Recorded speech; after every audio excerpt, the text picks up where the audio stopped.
Hello दोस्तों, आप सबका स्वागत है आपके अपने चैनल लीगल न्यूज़ एनालिसिस पे।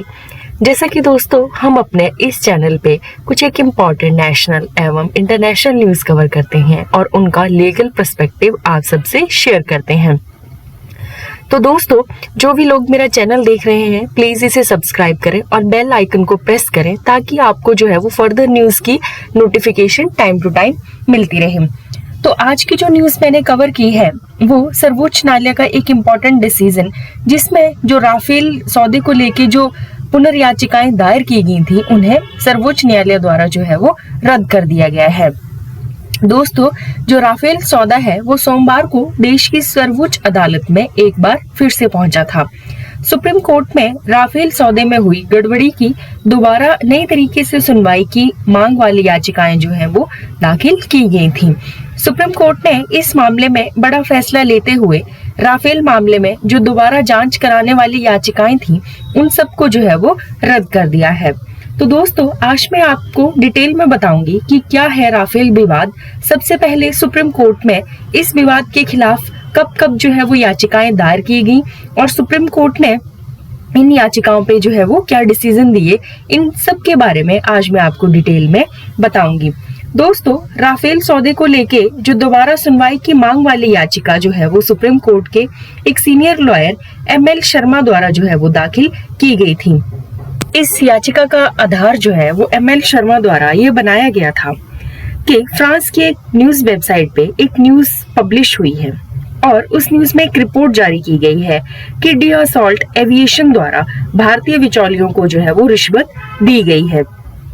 तो ML शर्मा द्वारा जो है वो सुप्रीम कोर्ट में एक पुनर्विचार याचिका जो है वो राफेल मैटर में लगाई गई थी, लेकिन सुप्रीम कोर्ट ने ये पुनर्विचार की जो याचिका है इसे रद्द कर दिया है, ये कहते हुए कि इस मैटर पे जो राफेल डील का जो मैटर है इस पे सुप्रीम कोर्ट ऑलरेडी एक डिटेल में जो है वो सुनवाई कर चुकी है और अपना फैसला दे चुकी है।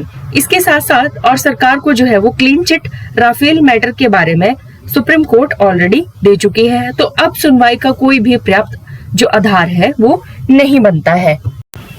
दोस्तों, सुप्रीम कोर्ट 2019 में ही NDA गवर्नमेंट को जो है वो क्लीन चिट दे चुकी थी। सुप्रीम कोर्ट द्वारा कहा गया था कि जो 36 राफेल फाइटर जेट की खरीद NDA सरकार के द्वारा की गई है उस फैसले में कोई भी अनियमितता नहीं है। इसके साथ साथ कोर्ट में जो और राफेल डील को लेके पिटीशन डाली गई थी उन सबको सुप्रीम कोर्ट द्वारा 2019 में ही खारिज कर दिया गया था। तो दोस्तों, अब मैं आपसे डिटेल में जो है वो डिस्कस करूंगी कि क्या है राफेल विवाद और क्यों जो है वो विपक्ष जो है वो सरकार के खिलाफ टाइम टू टाइम जो है वो पिटीशंस और भ्रष्टाचार का मामला जो है वो दर्ज करवाता आया है। तो दोस्तों, जो राफेल डील है उसमें जो एलिगेशन विपक्ष द्वारा ये लगाए गए थे कि विमानों को जो है वो बहुत ही हाई कीमत में जो है वो खरीदा गया है। इसके अलावा जो दूसरा एलिगेशन था कि जो गवर्नमेंट की कंपनी है HAL उसे सौदे से बाहर रखे जाने के लिए एक विवाद था और अनिल अंबानी की कंपनी को डीअसॉल्ट द्वारा ऑफसेट पार्टनर बनाए रखने का भी एक विवाद जो है वो विपक्ष द्वारा उठाया गया था। एक और मुद्दा ये था कि सुरक्षा मामलों की जो मंत्रिमंडल समिति थी उसकी सहमति के बिना ही प्रधानमंत्री मोदी जी ने जो है वो सौदे का ऐलान कर दिया था।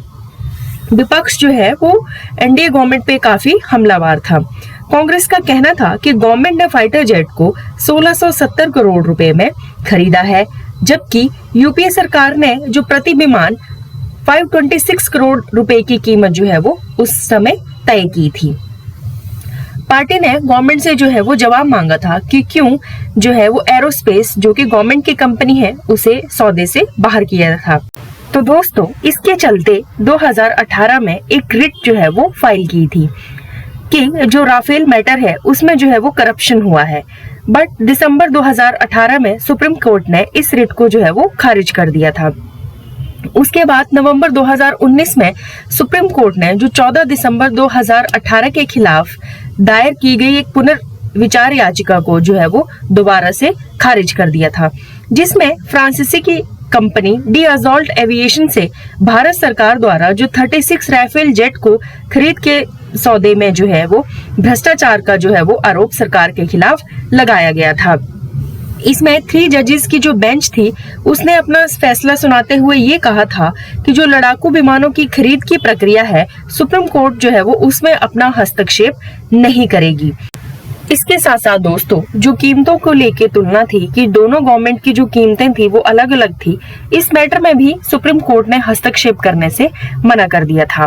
पीठ ने एक और निर्णय दिया था कि जो ऑफसेट साझेदारी का मामला हुआ है उसमें जो है वो कोई भी एविडेंसेस जो हैं वो करप्शन के नहीं पाए गए हैं। तो इन सब के साथ जितनी भी याचिकाएं राफेल डील को लेके हुई थी उन्हें सुप्रीम कोर्ट ने जो है वो खारिज कर दिया था। दोस्तों, इसके अलावा जो हाल ही में पुनर्विचार की जो याचिका दायर की गई थी वो मैंने आपको पहले भी बताया कि फ्रांस की एक न्यूज एजेंसी द्वारा जब एक न्यूज पब्लिश हुई थी कि जिसमें ये कहा गया था कि जो डीअसॉल्ट एविएशन है उसने 1 मिलियन यूरो की जो रिश्वत है भारत के कुछ एक बिचौलियों को जो है वो दी है। तो इस पे जो है वो फिर से पुनर्विचार की याचिका को जो है वो दायर किया गया था। इस याचिका में देश के प्रधानमंत्री श्री नरेंद्र मोदी जी को पहला प्रतिवादी बनाया गया था और एडवोकेट शर्मा ने इसमें जो है वो सीबीआई जांच की जो है वो प्रे भी की थी। इसके अलावा एफआईआर जो है वो प्रधानमंत्री मोदी जी के खिलाफ section 409, section 420, section 120 B of Indian penal code और इसके साथ साथ प्रिवेंशन ऑफ करप्शन एक्ट और section 3 of official secret act 1923 के तहत जो है वो एफआईआर रजिस्टर की गई थी। इसमें जो अधिवक्ता हैं उन्होंने सीबीआई इन्वेस्टिगेशन की जो है वो दोबारा से मांग की थी, लेकिन ये सुप्रीम कोर्ट ने की पीठ ने इस याचिका को खारिज जो है वो कर दिया है। इस याचिका को भारत के चीफ जस्टिस यू ललित एवं एएस रविंदर भट्ट की पीठ ने खारिज करते हुए ये कहा कि सुप्रीम कोर्ट जो है वो दोबारा से राफेल डील मैटर में जो है वो हस्तक्षेप नहीं करेगी, क्योंकि सुप्रीम कोर्ट जो है वो ऑलरेडी इस मैटर पे 2019 में डिटेल में जो है वो मैटर्स को जो है वो देख चुकी है और अपना निर्णय जो है वो दे चुकी है। तो दोस्तों, ये थी आज की न्यूज। आई होप आपको न्यूज अच्छी लगी हो। अगर आपको न्यूज अच्छी लगी हो तो please like, share and subscribe my channel. Thank you दोस्तों।